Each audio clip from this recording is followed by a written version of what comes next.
I think that's an important point, but there's a question here, yes. Why are some people romanticizing these Naxalites as the Robin Hood for the poor? Okay, I want to take that to Sunil Shanbhag because I think you can speak a little bit from personal experience more than many of us are. Well, you know, I personally have no problem with a romantic notion where some people have decided to take a position on behalf of other people. But not take arms. Is there a difference between taking a position and taking up arms? We live in a time where we are far too pragmatic in many ways. We are far too drawn in as part of the system to take that position. I think a little more idealism and a little more romanticism would help tremendously, especially among the younger people. Praveen? I don't think there's anything romantic about slitting someone's throat or putting a bullet through their head. Yes. I really think this is disgusting. And there's a certain kind of middle class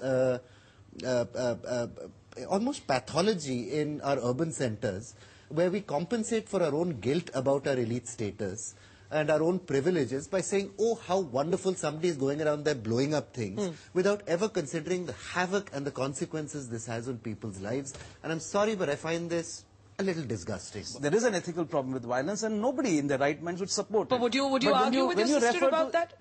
Sunil, would you argue with Yeah, we would talk about it. We would talk about it. And unfortunately, we never met often enough that there was an unwritten understanding that after a point we won't discuss politics because there was far too much, there's too little time and we are two human beings, you know, we need to talk about other things.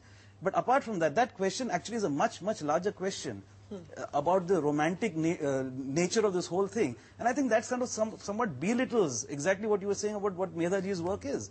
You know, just no, I think Praveen is saying that Medha Patkar has a view of development. People may agree or disagree, but she's never picked up a gun. Would you ever pick up a gun? Not even a stone. But the serious point is, would you